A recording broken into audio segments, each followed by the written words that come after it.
salitang pagkilala sa wikang Hebreo ay nangangahulugan ang yada. At ang yada ay may dalawang kahulugan: pagkilala at pagmamahal. Ibig sabihin, mas lalo mo nakikilala ang isang tao, mas lalo mo rin siyang minamahal. At mas lalo mo siyang minamahal, mas lalo mo rin siyang lamang ang tangi kong iniisip, ang lagi kong panaginip. Tayong dalawa ay laging nagmamahalan. Pangarap ko na kailan may di maglaho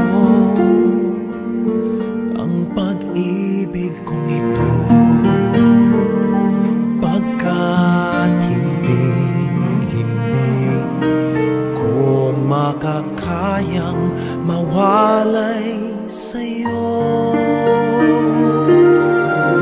Ikaw lamang ang buhay ko, sana na may pakinggan mo ang puso ko na mayroong sinasabing ikaw lamang ang tangi kong minamahal, ang lagi kong dinarasal. Sana'y salamat sa inyo. Dahil sa mundong ito, na kapag dumating ng pagsubok, madaling sumuko. Maraming mga tao ngayon magkaroon lang ng konting problema maghihiwalay na. Maraming mga tao ngayon kapag dumating ang away, kakasakitan, kakahiwalay, nasisira, nawawasak ang pamilya. Pero ngayon, ang Reverend Richie, iniling ko pa rin ang pangako nito sa isa't isa.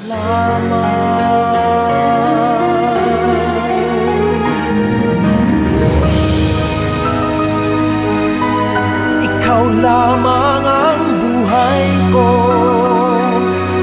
sana giliw pakinggan mo ang puso ko na mayroon.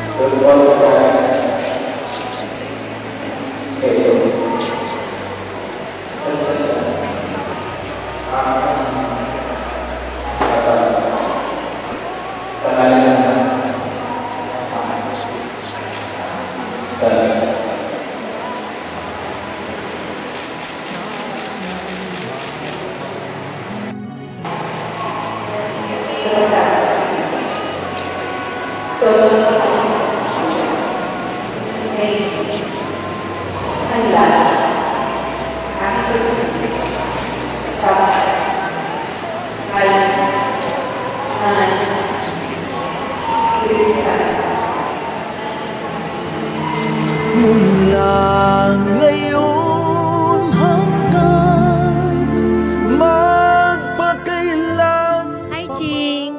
Congratulations! This is it! 25 years! Thank you! Bye-bye! Congrats! Hi, Ching! Happy anniversary! Congratulations! Ninong and Ninang, happy 25th wedding anniversary! Wishing you long and happy marriage. Congratulations po. Ay, congrats Ate Ching, tsaka Kuya Ariel. 25 years. Pareho tayo. Kaya congrats. Continue loving each other.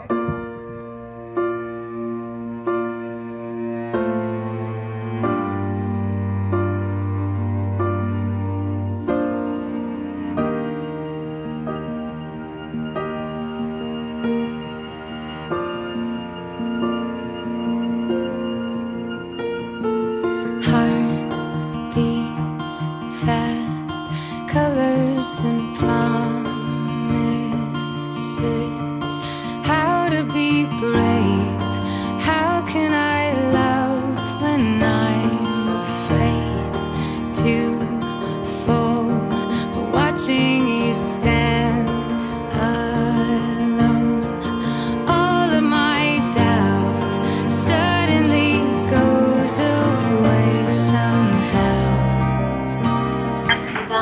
happy February anniversary. Emotional pala to.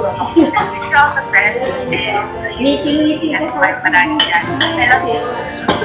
And Ching, I didn't expect na tatagal kayo ng 25 years. We. But, very happy ako sa inyong dalawa na na-surpass niya yung isa't isa kahit maraming away, samag lang, nag-aaway na. Pero, eto, magkasama pa rin kayo after 25 years. Happy anniversary and more anniversaries to come. Still beauty and all she is. I will be brave. I will not let anything take away what's standing in front. Thank you sa 35 years. Pasensya ka na ha kasi I'm trying naman to be a good husband, a good father. Thank you kasi ikaw yung pinag-isa ka ng Panginoon. Ikaw yung nasa pangarap ko. Ikaw yung nasa panaginip ko. Wala kasi akong maisip na sa 25 years. So ito yung... Baka kasi wala ng 25 years sa susunod eh.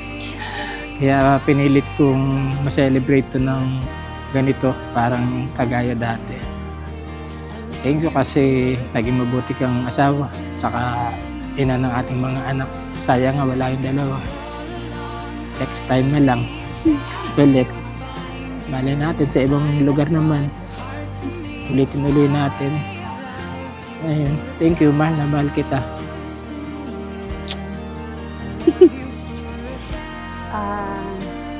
I never imagined myself walking down the aisle again. In the same church, in the same aisle, with the same person that I love the most. Thank you. Thank you kay Lord. Kasi binless niya tayo with 2 wonderful kids. Our journey to forever will never be easy pa rin. I cannot promise that it's gonna be a lot different. Pero isa lang ang kaya kong i-promise sa'yo. Ikaw pa rin ang uulit-ulit kong pipiliin. Because you're my home.